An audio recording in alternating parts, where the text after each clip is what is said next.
Orang yang kayak ngelewatin step yang harusnya dilewatin sama dia dilompatin. Loncatin 2-3 anak tangga Iya. setelahnya. Resiko semua lu kasih tahu di Iya, depan. resiko tahu. Maksudnya jangan terlalu ambi, boleh ambi tapi kita harus lihat juga kondisi tubuh sebagai pelatih yang tugasnya memang ya keseharian kan aktif ya memang. Iya. Itu ngebagi waktu buat latihan siang itu mental tuh udah ngedrop. Bayangin jam 9 pagi harus lari, itu matahari lagi bagus-bagusnya tuh. Lu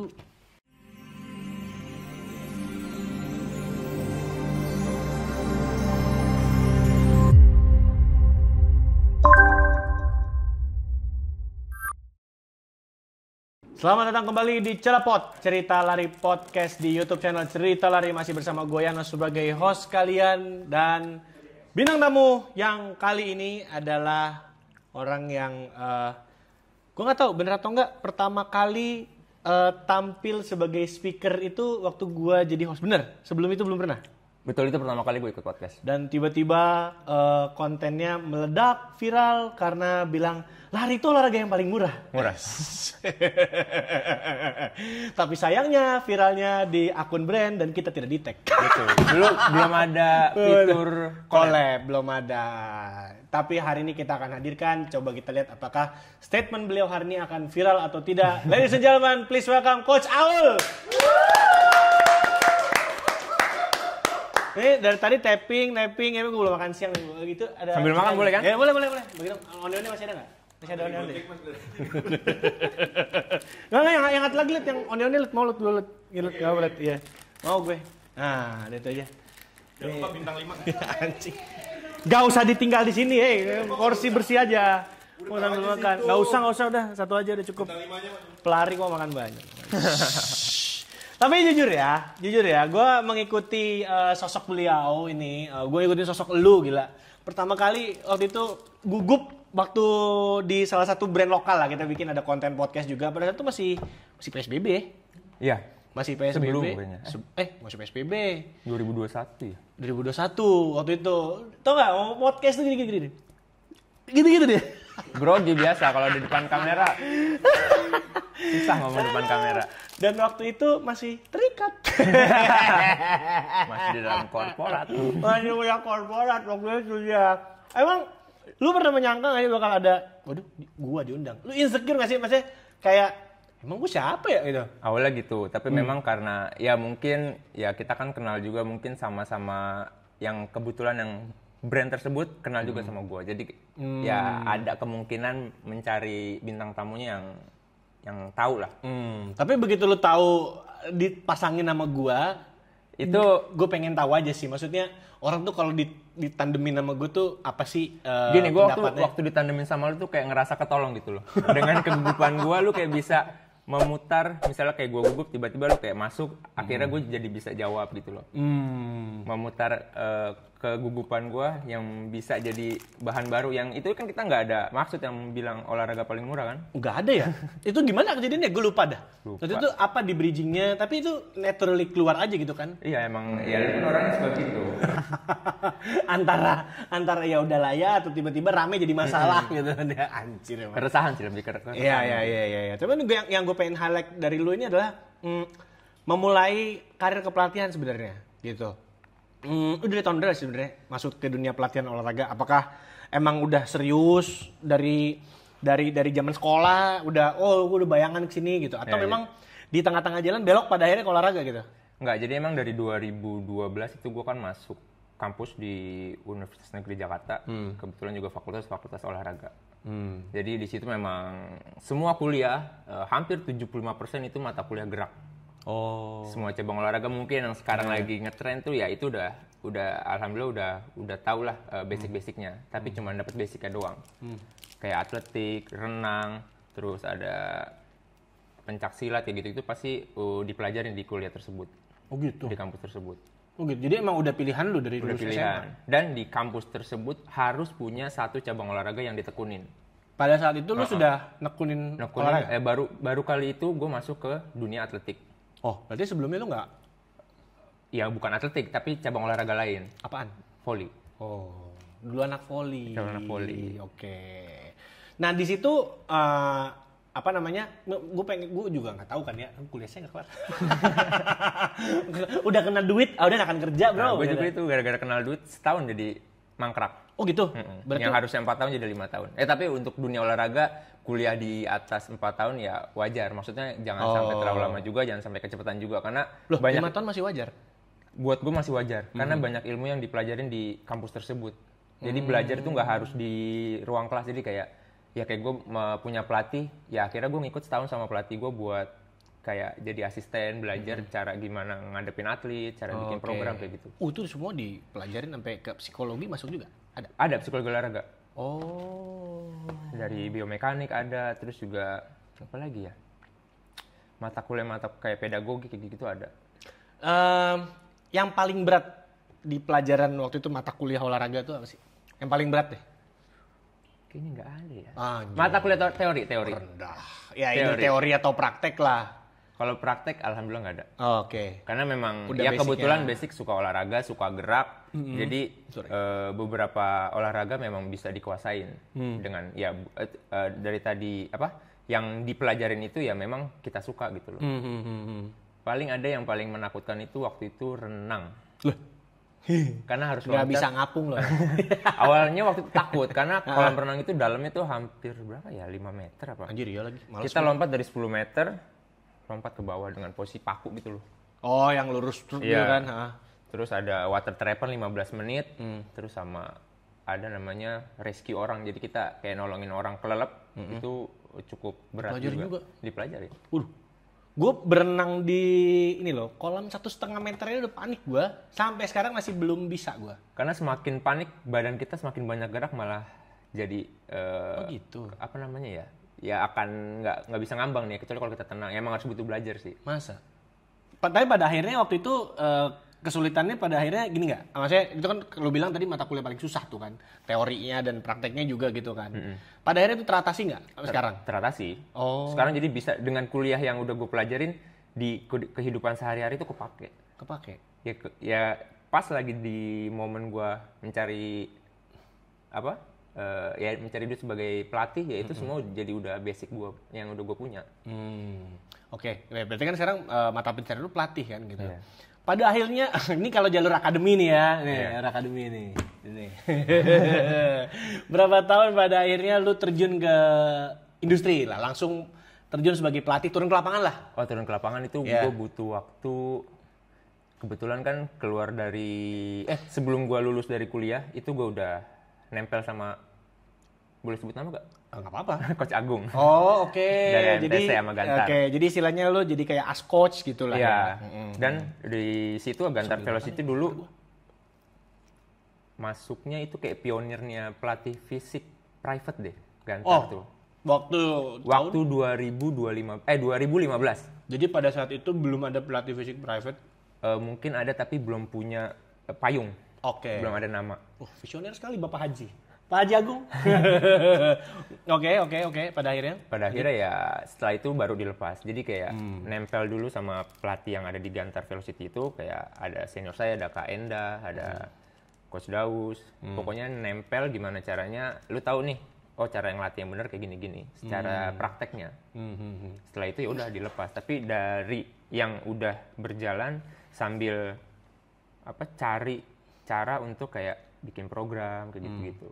Itu berarti makan waktu sekitar kurang lebih nggak nyampe setahun deh. Nggak nyampe setahun ya. Pokoknya di bawah 6 bulan lah. Di bawah 6 bulan. Itu dilepas. Maksudnya kan udah turun ke industrinya. Tapi untuk menuju ke sana 4 tahun 5 tahun dulu kan. Oh iya, kalau kuliah itu 4. Ya tadi yang gue bilang 5 tahun kuliah dapat sertifikat kalau kita pernah belajar di kampus olahraga. Kenapa sekarang gampang banget ya? Aduh, boleh dibahas ya. Sebenarnya nggak apa-apa. Jadi ya kita sebagai orang yang belajar mungkin karena emang ada kuliahnya ya itu nggak salah sih. Tapi nggak kan salah. Mungkin caranya, apalagi kan sekarang kan ya mudah mendapatkan sertifikasi itu kayak online. Bukan mudah masalah pembelajaran ya, tapi aksesnya. Ya itu ngebuat takut salah ngomong. Iya, nggak apa-apa. Tarik napas dulu Pak, santai aja nggak apa-apa. Waktu masih cukup. Dragging dulu, tarik napas dulu, gimana? Iya sah-sah aja sih, maksudnya untuk mencari, ya itu kan sertifikat menurut gue sekarang ini menjadi kayak, oh lu pelatih gitu, cuman sebagai tanda lu pelatih gitu. Tapi untuk belajar dari bawahnya itu ya yang ada di materi yang udah dikasih sama mereka. itu kayak sebagai, oke gue awam nih ya gitu. Landasan lu untuk bisa berhadapan langsung dengan orang yang mau lu latih seperti itu. Iya, jadi kayak membuat trust kepada si klien. Lu lulusan mana nih? Lu punya sertifikat apa nih? Ya itu mungkin sekarang penting banget buat si calon klien yang mau nge-hire sebagai pelatih si atlet ini. Karena kan sekarang ya mungkin pelari udah punya pilihan lah. Mana yang buat mungkin kalau ini nggak cocok, akhirnya ya gitu cari pelatih ini nggak cocok pindah, nggak cocok pindah. Padahal dulu. Iya, kenapa? Itu buat sesi 2 gue simpen. Tar aja. Teaser dulu, tar aja sesi 2. Oh, biar nanti bersambung gitu ya. Oke. Sebelum kita masuk ke sana, tuh Ibu udah menantikan jawabannya apa gini. Kita pasti kan sering ngeliat diri kita sendiri gitu ya. Menurut lo, gaya kepelatihan lo itu seperti apa sih gitu loh? Kalau gaya kepelatihan gue, orang bilang sih, orang bilang ya, bukan menurut apa yang gue rasain. Oke. Orang bilang tuh gue orangnya dibilang nggak apa ya, dingin lah. Waduh. Jadi nggak suka kayak, oh ayo latihan yang bener kayak gini-gini. Ayo latihan yang rajin biar bisa ini sesuai sama ekspektasi lu. Jadi nah itu gue kurang kayak ngebawa. Sebenarnya di dalam ya mungkin gue orangnya apa ya, dibilang pendiam nggak juga, dibilang nggak pendiam tapi masa saya nggak ngomong kayak gitu. Jadi ya memang harus ada servis yang lebih gitu. Oke. Kepada dalam arti yang positif ya, servis yang lebihnya. Jadi kayak ngasih dia input soal latihan hari ini berhasil atau enggak, terus selama sebulan tuh kayak gimana programnya, kayak gitu. Ketika gue datang ke lu gitu, misalkan gue pengen latihan sama lu gitu, untuk lari lah, kita nggak usah bahas ke orang-orang lain, lari lah gitu loh. First step gue bener-bener nggak pernah mulai lari, gue nggak pernah, bukan nggak pernah mulai lari, gue nggak pernah lari sebelumnya, at all. Apa ketika saya mau mulai lari gitu, ketika gue datang ke lu, apa yang akan lu tanyakan balik ke gue atau apa yang akan lu lakukan ke gue? Yang satu pasti target. Oke. Buat apa lu lari? Dan buat apa lu nge-hire pelatih untuk lari? Atau cuma hanya untuk bisa lari kah? Atau untuk bisa ikut race kah? Yang paling bisa dapat duit kayak narasumber saya sebelumnya. yang paling banyak sih yang bisa mau maraton pastinya. Sekarang gitu? Iya. Tapi dengan pertanyaan itu kayak gue untuk pelari baru, masalah baru lari ya. Kalau targetnya harus maraton sih berat buat gue. Karena berat dalam arti dia baru kenal lari, baru olahraga. Tapi targetnya udah beberapa bulan ke depan. Jadi emang kayak dia mau latihan karena udah punya slot lari. Tiba-tiba maraton. Dijelasin lah. Oh wow. Sekarang padahal. Jadi tapi sebenarnya kalau nggak gini loh, kalau kita ngeliat orang-orang, FOMO kan jadi FOMO yang baik gitu. Bagus. FOMO mau olahraga. Tapi banyak orang yang kayak ngelewatin step yang harusnya dilewatin sama dia dilompatin. Loncatin 2-3 anak tangga setelahnya. Ada kan tuh meme-nya. Maraton. Tangga Jadi langsung lempar tangga maraton gitu kan. Nah jadi sebenarnya kalau misalkan lu menghadapi orang yang seperti itu gitu, yaudah ya tarik dulu ke bawah nih gitu. Lu tarik bawahnya akan lu jejilin apa dulu gitu? Maksudnya akan lu berikan prakteknya seperti ini dulu deh. Yang pasti kalau untuk baru kayak gitu harus ada tatap muka. Jadi ngasih cara lari yang benar, strength yang bagus kayak gimana. Terus juga untuk di luar dari latihan kan tidur juga harus benar, makanan juga harus benar. Nah kalau itu cari orang yang memang apprentice di situ ininya, profesi sebagai kayak nutrisi kayak gitu-gitu. Nah kalau gue kayak ngasih tahu nih, kita mau ikut maraton ya harus punya jenjangnya. Jangan langsung, walaupun emang beberapa ada akhirnya yang gue terima karena dia ternyata di balik itu bukan baru olahraga tapi baru kenal lari, tapi sebenarnya udah olahraga yang lain. Oh, jadi lo coba akses, lo udah pernah olahraga apa Iya, aja? seminggu berapa kali olahraga, berapa kali dalam sehari, dalam seminggu tuh ngelakuin aktivitas olahraga walaupun cuma 2 sampai 3 kali, tapi kan dia rutin. Jadi itu akan pengaruh ke titik startnya, baiknya gue dari mana nih, Iya. gitu kan? Ada yang bener-bener dari nol banget, sama sekali belum pernah olahraga, baru kenal lari pun itu di umur yang udah dibilang udah nggak muda lagi. Wow, Iya. gila. Itu improvisasi lapangannya gimana ya? Ya itu ya harus kita kasih tahu bahwa semakin Resiko semua lu kasih tahu di ya depan. resiko tahu. Maksudnya jangan terlalu ambi, boleh ambi tapi kita harus lihat juga kondisi tubuh. Karena kan semakin tua ya pasti otot semakin turun kan kalau nggak dilatih dengan strength training kayak gitu. Terus juga memberikan dampak metabolisme kalau nggak bagus ya akan lama recovery-nya. Karena kan lari ini kan latihan continuous kan, Senin lari, Selasa lari, misalnya Rabu istirahat. Tubuh itu harus bisa adaptasi. Nggak bisa cuma 2 minggu, 3 minggu. Juga ya. Sedangkan persiapannya kayak 6 bulan lagi, 8 bulan lagi. Ngeri loh ini bahas ini.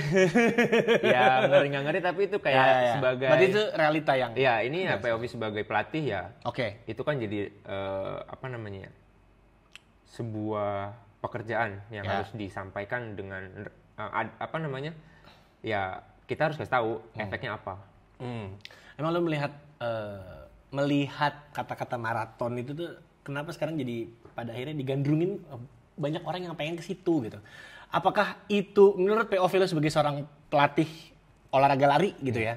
Apakah itu menjadi pencapaian tertinggi orang ketika ingin masuk ke ranah dunia lari, ingin membuktikan di lari gitu loh? Pada diri dia sendiri, pada apa? It's up to them gitu maksudnya. Ya satu mungkin banyak orang yang terjun ke maraton ngelihat pelari-pelari luar, terus juga ngelihat teman-temannya. Karena kan penyebab kita keinginan itu muncul ya karena kita gabung ke satu komunitas.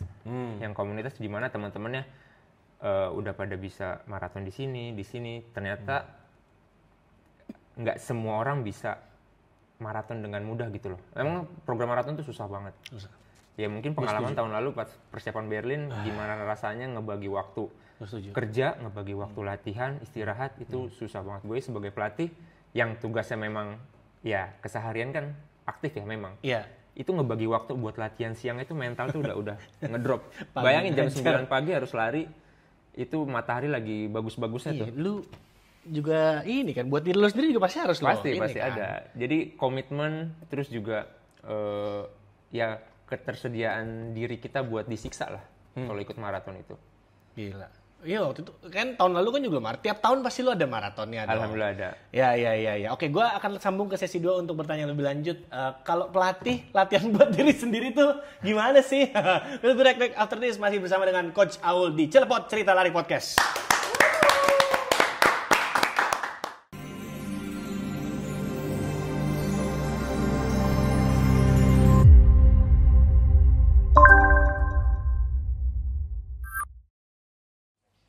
Latihan coba jadi MC coba sekarang. Apa nih? Opening YouTube-nya lo. Ini kamera close up kesini. Gue lupa ngasih tau lo. Ini kamera master lihat semua.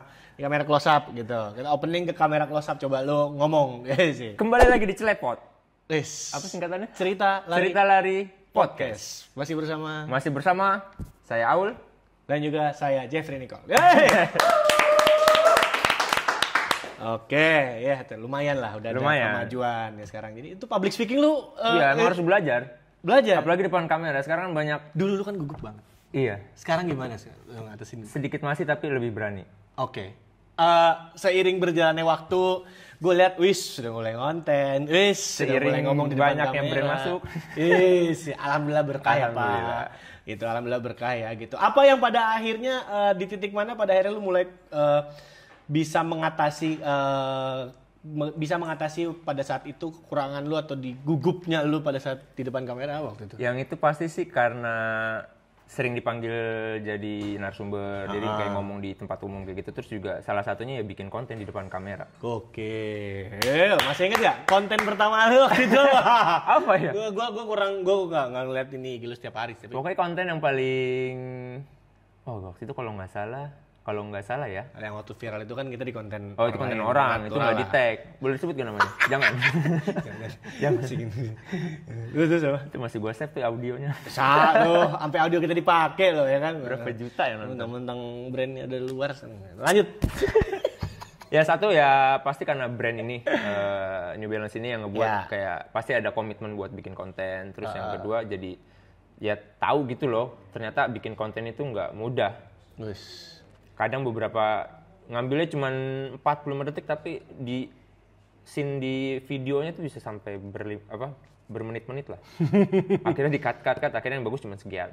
Oh, akhirnya itu yang lo... Yang bagus yang bisa ngomong aja. Ada yang apa ya gitu kan. Gitu. Oke. Kita lanjut lagi bahasan lanjut yang tadi. Boleh. Coach juga harus latihan buat diri dia sendiri. Pada akhirnya lu juga harus merasakan maraton itu sendiri gitu. Iya. Itu sudah mulai terjadi dari pertama kali lu ngelatih kah? Atau memang seiring berjalannya waktu, oh iya baru sadar nih akhirnya kayaknya karena gue kebanyakan ngelatih orang pasti kan orang akan melihat gue sendiri kayak gimana larinya gitu. Iya. Udah lama lu tanamin hal itu atau seiring berjalan berjalan waktu? waktu? Dengan kita punya target trace pasti harus latihan. Nah, gue baru beraniin latihan buat maraton aja itu 2023. Waduh, yang Bali waktu itu? Iya. Bah! Itu baru resign kan? Disebut. Baru mulai meniti karir baru. Iya, baru gitu kan. memiliki waktu buat latihan. Karena disebut resign. Terus? Ya latihan itu kan memang harus konsisten. Terus juga jamnya juga kita harus pilih-pilih dari kita punya klien, punya kelas. Nah itu harus diatur. Nah gue baru punya kesempatan itu di 2023. Setelah berapa tahun ngelatih itu ya? Itu gue kan baru mulai ngelatih 2016 ya. Ya itu kan dari 2016 sampai 2020 ya itu masih kayak... Masih ada lah ikut race tapi nggak latihan yang fokus buat apa gitu. Tapi gue punya spesifik kemampuan gue untuk lari di bawah maraton. Oh, pada akhirnya lo mencoba memberanikan diri untuk upgrade ke maraton 2023. Ngebaginya gimana? Lu pagi ngajar, malam juga ngajar gitu. Waktu itu udah megang komunitas kan? Udah megang NBRC? Udah megang NBRC setelah resign. Ah ya itu resign lagi. Nih ngomong resign udah 2 kali nih. Ngomong setelah resign kayak bangga banget. Nggak. Itu cerita nyata aja ya. Ya Allah. 2023 udah megang komunitas. Iya. Pagi ngajar, malam ngajar gitu. Ngebagi waktunya lu sendiri gimana buat latihan? Ngebagi waktu jadi waktu itu kan ya kelas paling yang banyak diminati kan jam 6 sampai jam 8. Setelah itu kosong. Ya yang pastinya lu berani lari di kondisi cuaca yang memang nggak dibilang adem sih jam segitu. Jam 8 itu jam 10 baru kelar. Jakarta bro. Iya, apalagi kalau di tempat yang nggak banyak-banyak pohon kan itu udah terpapar matahari tuh. Terus juga kalau bagi waktu antara lari sama kerja ya gini, ketika lu nggak bisa lari, gue kayak ya udah legowo deh, besok aja lagi. Jadi karena memang nggak bisa dilakuin gitu loh. Tapi ketika klien gue punya ada momen klien gue tuh cancel, gue bukan sedih nggak apa, tapi gue malah seneng karena gue punya waktu jadinya. Pada akhirnya ada waktu buat ekstra buat lari, jadi ngegantiin yang kemarin nggak dikerjain kayak gitu. Pada saat waktu itu ya? Pada saat waktu itu. Nah, ya udah hasilnya juga gue waktu Virgin Marathon itu nggak terlalu muluk-muluk mau finish kan berapa. Patokannya dulu, pelatih nih bro, badan ya, karena gitu kan. Ya minimal 345 lah gitu kan. Waktu 330. Aku itu masih dikasih minimal 330. Jadi gue udah punya, memang gambaran gue selama latihan ya gue segitu. Ya pasti kan namanya maraton. Komunitas, terus juga teman-teman tuh pada tebak-tebak waktu tuh.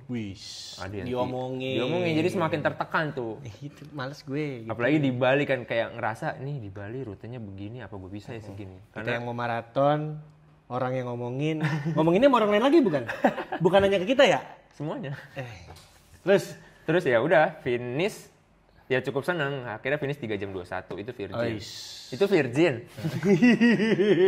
Ditekan. Nggak, emang semua balik lagi ke kondisi tubuh. Ya. Orang kan gue mulai dari, walaupun gue Virgin Marathon, itu bukan berarti gue nggak latihan. Tapi kan tubuh kita tuh udah punya, ibarat kata udah punya cadangan peluru lah. Di 10 kilo gue, 21 gue berapa, 5 kilo berapa. Jadi memang udah ada, tebakan waktu menurut gue sendiri. Makanya gue bilang ke orang-orang 3.30. Padahal dalam otak gue bisa di bawah itu. Jadi akan ada keren tuh, ternyata bisa lebih dari 3.30. Jangan sampai udah pamer finish segini, taunya di atas segitu. Itu dia. Kalau kita sesumbar waktu di awal tuh... Iya, kadang ngeri juga, tapi ngeri. Gimana ya? Kadang orang tuh terlalu pengen dirinya itu bisa, gue bisa 3.30, bisa sekian-sekian. Tapi kalau latihan yang nggak bener ya sama aja. Jadi ya apa yang lu tanam ya itu yang lu tuai gitu.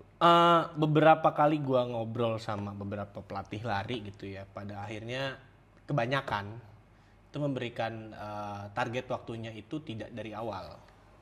Oh iya. Dan memberikannya malah H-1 menjelang race. Ya, dengan kita kan pasti dikasih. Nanti lari segini ya pace chartnya gitu. Apakah pada akhirnya itu yang lu juga tanamkan supaya ya yang dilatih juga merasakan tidak terlalu tertekan gitu atau gimana? Kalau gue memang kalau untuk ngasih target nggak langsung di awal. Jadi kita emang ada selama latihan itu kan kita ada evaluasi. Dikasih program segini dapat gak? Segini dapat gak? Ternyata dapat nih. Oh bisa naikin dikit-dikit lagi. Jadi dari waktu yang udah kita sebagai pelatih memberikan target itu aman terus tuh targetnya bisa dicapai. Tapi kalau misalnya dia nggak dapat, ya berarti ada penyesuaian lagi. Dan gue setuju sih, tapi nggak H-1 juga baru dikasih lu finish segini. Kayak misalnya sudah menjelang mau peak itu udah harus dikasih gambaran tuh si pelari. Paling nggak udah dikasih gambaran. Ada gambaran. Itu sebulan atau 3 minggu udah dikasih gambaran. Jadi si atlet ini percaya diri sama yang apa yang dia kerjain. Karena kan kita long run misal dikasih pace segini ternyata mampu, oh ya udah berarti bisa. Dikasih interval threshold dengan pace yang sudah dikasih tercapai ya berarti udah paten tuh bisa ditarik ditarik ke target yang mau dia tempuh.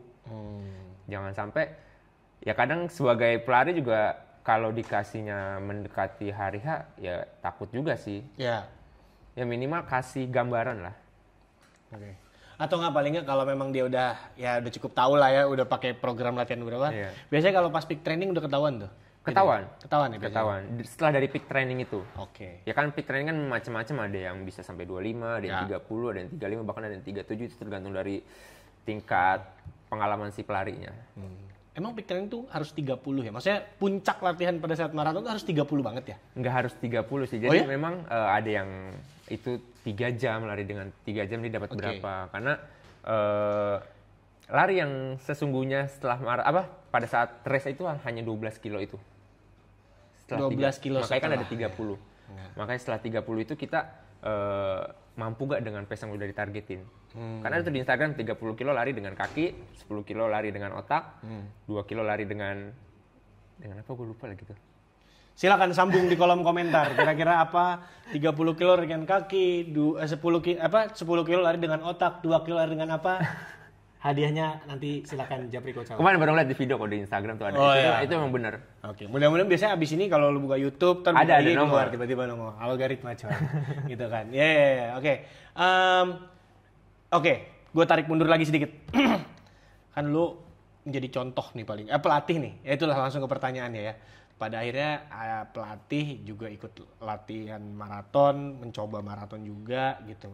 Apakah pada akhirnya lu berpikiran kalau ya udah karena gue lari juga, gue harus jadi contoh nih buat klien gue, buat yang latihan sama gue gitu loh. Pada akhirnya itu menjadi prinsip lu gak sih? Menurut gue itu lebih membawa seorang pelatih yang ikut sebagai pelari. Jadi kayak ngasih role model lah. Tapi nggak harus sampai kayak lebih ke latihannya sih, dia konsisten atau enggak. Karena ya masing-masing sih. Masing-masing. Ada memang pelatih yang aktif juga masih di dunia lari, maksudnya masih aktif ikut race. Ada juga memang yang sebagai pelatih yang benar-benar cuman pemrogramannya saja kayak gitu. Ada juga yang ya keduanya dijalanin juga gitu. Termasuk ya gua sebagai pelatih juga, pelari juga, pembuat program juga gitu. Content maker? Content maker itu tergantung mood aja. Yes. Kalau mood lagi enak, padahal gear udah bagus-bagus loh.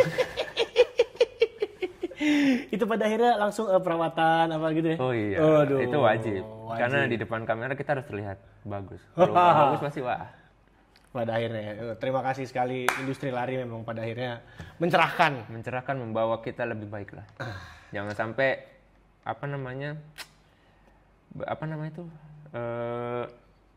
berkompetisi yang tidak sehat karena lari.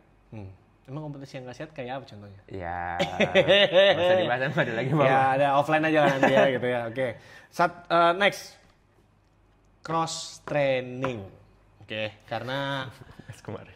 iya itu. Saya lihat IG story Bapak beberapa hari yang lalu. Tapi nggak tahu kalau konten tayangan mungkin udah sekian waktu yang lalu lah gitu ya.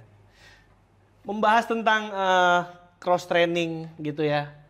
Apalagi olahraga sekarang yang populer juga bukan lari, misalkan ada gulat lumpur gitu kan, ada dayung perahu naga gitu kan ya, ada mahjong gitu kan mungkin. Biliar. Ada biliar juga gitu. Nah, seiring berjalannya waktu pada akhirnya kita apa ya istilahnya ya, bagus sebenarnya orang-orang tuh udah tren sadar mulai olahraga gitu, yang pada akhirnya tempat-tempat olahraga pun juga berkonsep gitu, yuk nongkrong sambil olahraga, oke. Sosial, oke. Tapi kembali lagi nih, ada kalanya juga kita ketika cross training itu kan seperti yang Bapak ngomong tuh cedera, gitu kan, padahal olahraga yang lagi digelutinya ini gitu tuh balik-balik ke di jari coach nggak enak gitu kan, gitu. Kenapa Anda menulis hal itu dan gini, jadi sebenarnya cross training itu apa aja boleh. Ya. Itu untuk menghilangkan rasa jenuh yang kita sedang jalankan pada saat program lari. Mungkin ngerasain jenuh juga kan pada saat lari. Satu, jenuh, yang kedua gue pernah baca referensi di medsos juga katanya kalau lari kan kita pakai ototnya itu aja. Iya, yang pernah gue bilang itu asiklis. Jadi gerakannya ya mengulang beritme. Jadi emang cuman ngayun tangan, angkat kaki gitu-gitu doang. Iya, kecuali kita larinya handstand. Gitu. Bisa nggak dibalik gue handstand? Gitu. Ini editornya. Tolong editor. Ya. Coba editornya gue palanya Coach Aul jadi gini. Ayo tadi siklis itu. Ya, jadi memang yang kemarin gue bilang kalau gerak itu ada dua, ada siklis, ada asiklis. Dimana gerakan siklis dan asiklis itu pasti berbeda. Ya salah satunya olahraga lari ini asiklis, gerakannya mengulang beritme dan tanpa ada menggerakkan gerakan yang sangat eksplosif gitu loh. Karena kan kalau lari ya udah gitu-gitu aja, angkat paha, ayun tangan kayak gitu. Yang pastinya jantungnya juga harus kuat, nah itu kan dilatih. Jadi nulis itu kenapa intinya? Nah jadi yang sebenarnya yang salah bukan olahraganya, tapi yang salah adalah orangnya. Dimana dia lagi persiapan maraton, terus udah kecemplung juga ke olahraga ini dan cedera. Ya sebagai pelatih udah bikin program buat si pelari ini, akhirnya mundur tuh. Dimana yang harusnya udah mulai jadi mundur lagi. Kan kita mempersiapkan maraton ini kan memang udah ada timingnya. 16 minggu, 24 minggu, 30 minggu. Kalau kejadian itu terjadi sama pelari, ya belum tahu nih dia bakal sembuh dalam berapa minggu. Katanya sih 2 minggu, tapi kan yang namanya orang beda-beda. Tubuh, ya nggak sama semua. Iya, mungkin dikasih treatment ini sembuh, tapi ketika lagi dipakai buat aktivitas yang ada pengenaan otot yang cedera tadi lagi, apalagi lari kan, kalau kena ankle tuh udah pasti kan itu yang bekerja. Sakit. Ya, masalahnya ya buat gue kayak, aduh kenapa lagi program maraton malah cari olahraga yang dayung perahu naga itu. Iya, olahraga dayung perahu naga. Jadi ya sebenarnya lebih memilih sih, boleh aja sebagai sosial olahraga. Climber. Bukan. Sosial sport. Sport entusias. Jadi olahraga buat ketemu teman-teman ya boleh kayak gitu. Ya mungkin seminggu, jangan seminggu deh. Sebulan sekali 2 kali ya cukup lah. Ketika sedang intens di salah satu olahraga. Iya. Jadi jangan sampai kayak jadi rutinitas yang ngebuat kita jadi, ya sebenarnya itu olahraga menyenangkan sih, karena gerakannya banyak yang buat kita jadi membuat kita bisa bergerak bebas kayak kan gulat lumpur itu kan kita mukul lawan, meeting lawan gitu kan, masuk lumpur juga kepleset asik lah ya, banyak gerak ya. Kena gulat lumpur ceritanya, terus kena batu gitu kan. Iya. Kalau misalkan kubangannya belum dibersihin semua ya. Iya itu. Seperti itulah ya. Jadi seperti itu persiapan pelari pada mau maraton. Iya, baru mau masuk, harusnya baru mau masuk. Jadi karena terjadi kejadian tersebut, Gitu Ya udah. Bijak-bijak lah. Kita beresin lumpurnya dulu berarti. Beresin lumpurnya dulu gitu. Oke, ya seperti itulah. Jadi nasihat dari Coach Aul setidaknya kalau kita lagi fokus target di salah satu olahraga, kalau mau cross training boleh. Bagus. Tapi ya dipilih olahraganya yang memang tidak membuat kita cedera. Terus juga di dalam lapangan tuh jangan terlalu ambi, buat happy-happy aja. Perlu ngomong nggak sama Coach? Nggak usah. Kalau MMA boleh? Waduh. MMA. Boleh, itu ada sabuknya di belakang.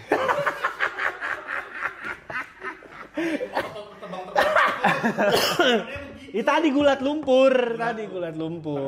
Ringnya ada dibasahin lumpur aja gitu.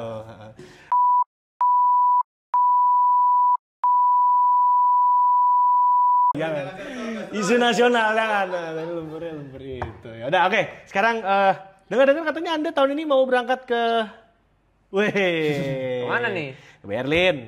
Iya. Oke. Itu lagi dipersiapin. Waduh, persiapannya ini dalam rangka apa nih berangkat? Karena kan ya kita tahu kalau pelatih berangkat kemungkinannya ada 3. Apa? Buat gua. Yang pertama emang target beneran sendiri. Yang kedua endorse dari brand. Betul. Yang ketiga nemenin klien. Nah. Itu tiga-tiga udah dapat poinnya. Oh, 3-in-1 bener ya? Karena tahun ini gue ikut 3 maraton, 3 WMM.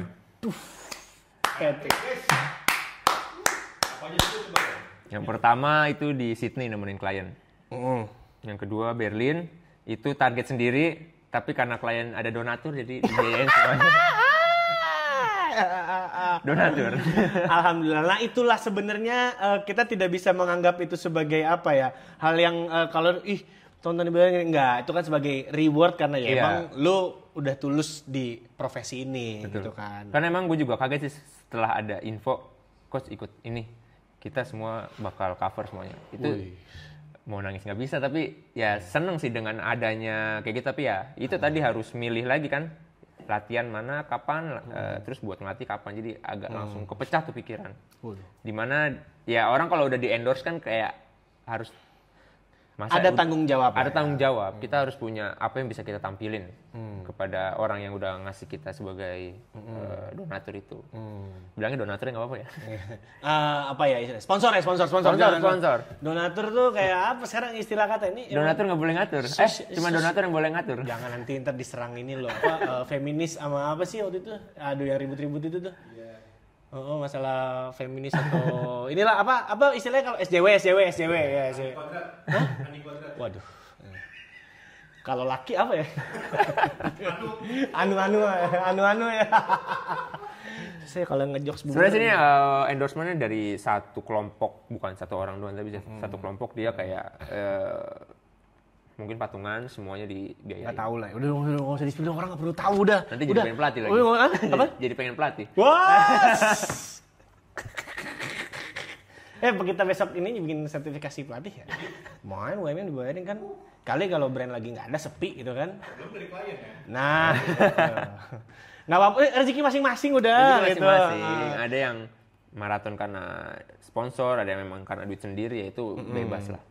Seperti itu. Yang penting kasih penampilan yang terbaik aja. Bocoran red coachingnya Coach Aul.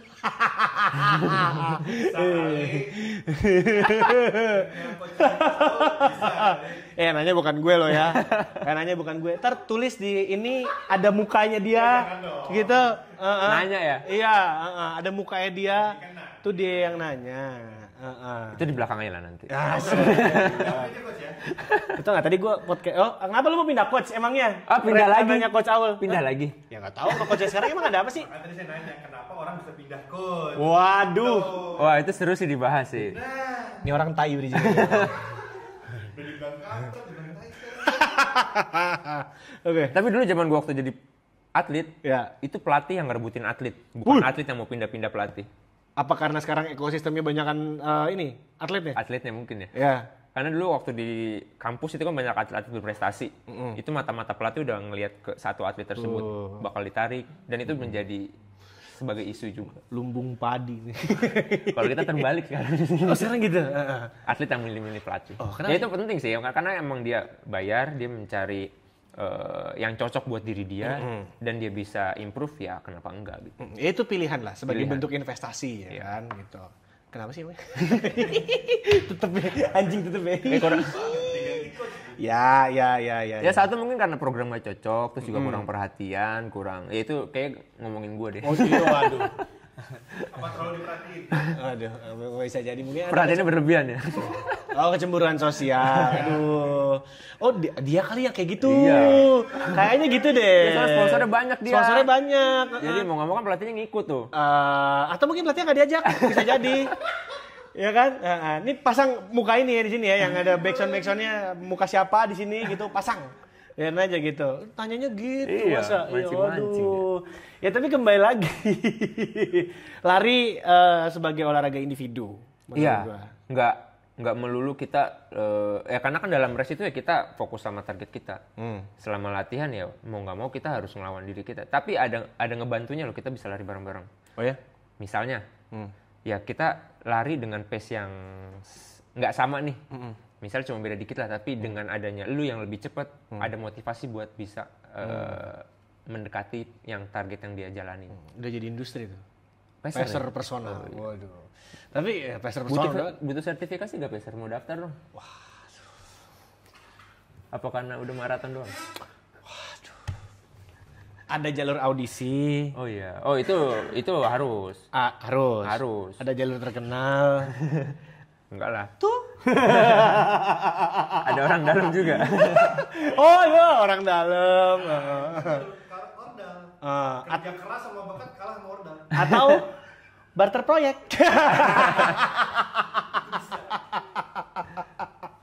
Aduh. Tapi gini, pertanyaan titipan nih sebenarnya nih. Pertanyaan titipan. Jadi kita menerima pertanyaan titipan, jadi kalau mau ditanyain apa seputar fenomena, kita akan carikan bintang tamu yang tepat dan akan kita tanyakan ya.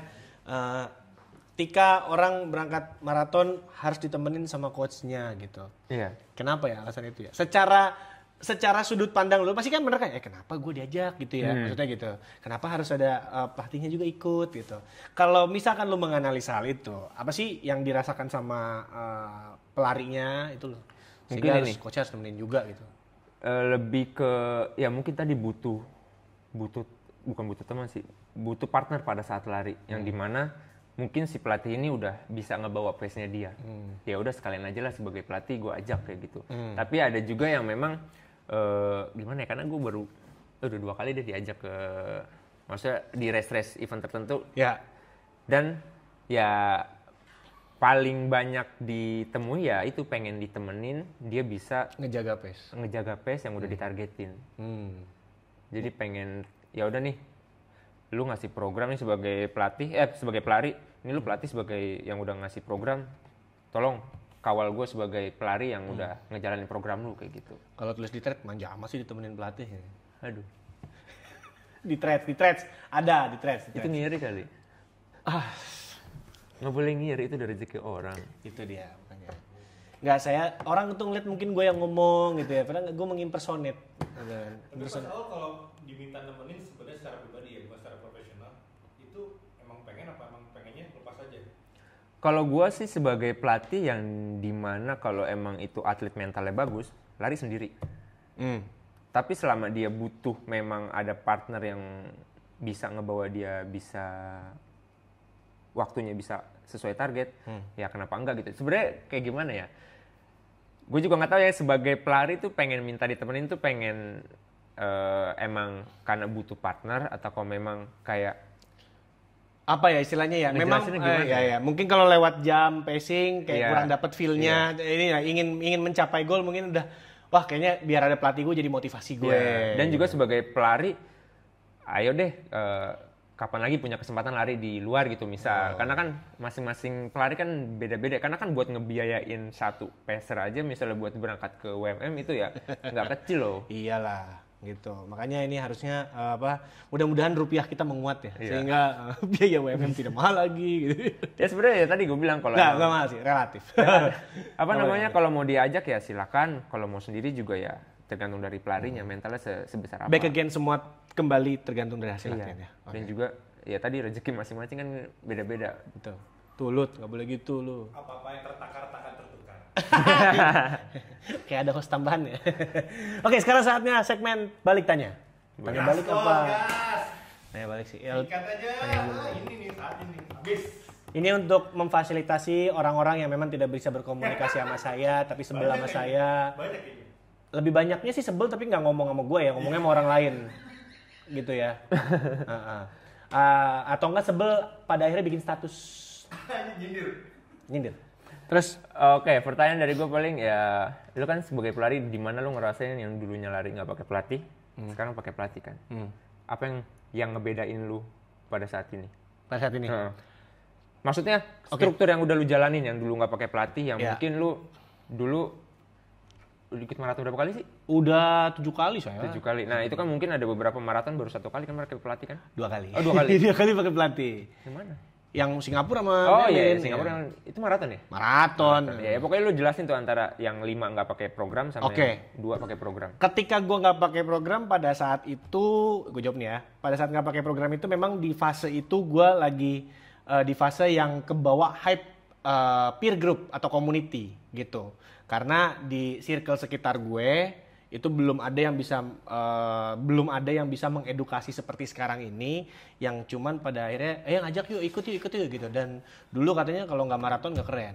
Betul. Itu Sampai sekarang juga itu kayak harus ditanemin nih. harus ditanam. Keren nggak harus maraton? Wis. Dibalik doang sama kata-kata. Iya. Ya nggak apa-apa. Udah, Ya karena pelari baru bintang tamu. lu nggak harus ikut maraton, banyak yang bisa lu ikutin kayak mungkin jarak-jarak yang pendek dulu, fun run yang mungkin punya 5 kilo, 10 kilo, HM, itu dulu lah lewatin beberapa kali, baru lu ikut maraton. Jangan sampai maraton ini ngebawa lu makin tersiksa, ya boleh aja, tapi ya lu harus tahu konsekuensi lu ikut maraton kayak gimana gitu saat menjalankan latihan. Betul. Dan setelah gua pakai pelatih maksudnya bukan pakai pelatih, kesannya gimana gitu pakai pelatih ya. Maksudnya dengan bantuan pelatih ya, latihan gua menjadi lebih terstruktur pasti. Teratur iya. Dan gua kayak punya tanggung jawab karena sudah ada orang lain, ya itu pelatih gua sendiri yang memberikan yang memberikan ini loh, maksudnya apa? Memberikan keahliannya untuk gue. Jadi ya sebagai bentuk gue mengapresiasi lah gitu. Dan apa ya, termotivasi sih gue gitu loh. Ya berarti dengan sebenarnya pelatih ini kan ngebantu si pelari mengedukasi si pelari gimana caranya proses latihan itu berjalan, cara recovery yang benar kayak gimana, cara ngatur pola tidur kayak gimana, itu kan pasti kan juga dikasih tahu kan. Even pada saat off season ketika gue nggak ada PR, jadinya gue malas lari. Iya, karena kita nggak ada target dan nggak ada yang ngasih push ke kita. Gitu. Gue juga sebagai pelatih yang ngejalanin program lari, gue nggak bisa nge-push diri gue sendiri karena nggak ada orang lain yang nge-push gue. Emang harus ada orang lain yang buat nge-push diri kita sendiri. Misalnya pelatih lain yang lebih kencang daripada lo. Nah,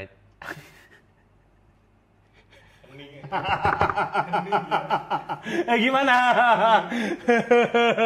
berarti tuh harus melihat orang dong. Nanti kan nggak ada yang nge-press untuk kayak lu kan dikasih program sama pelatih, pasti kan ada tekanan kan. Kalau gue kan bikin program sendiri, ya jadi memang Lari sendiri dan targetnya juga ya mau nggak mau kayak jangan terlalu ekspektasi tinggi lah. Yang penting bisa better dari sebelumnya. Posting aja dulu. Posting dulu, kasih intro. Coach Saul! Sukses buat maraton tahun ini. Semoga mendapatkan hasil yang terbaik lah ya. Amin. Gitu, dan juga istilahnya semakin sukses di industri, semakin terbang tinggi. Amin. Walaupun terpaan angin memang makin kenceng, tapi ya gue percaya lu bisa bertahan lah. Kita terbang bareng-bareng lah. Jadi sekarang udah ada beberapa klien, sudah offline aja kalau gitu. Thank you so much Coach Saul. Kalau gitu semuanya kita langsung tutup aja dulu episode di Celepot kali ini. Gue Yano bersama dengan co-host gue. Ada siapa? Co-host. Narasumber gue. Aul. We'll sign out and bye-bye. Thank you so much everybody. Thank you.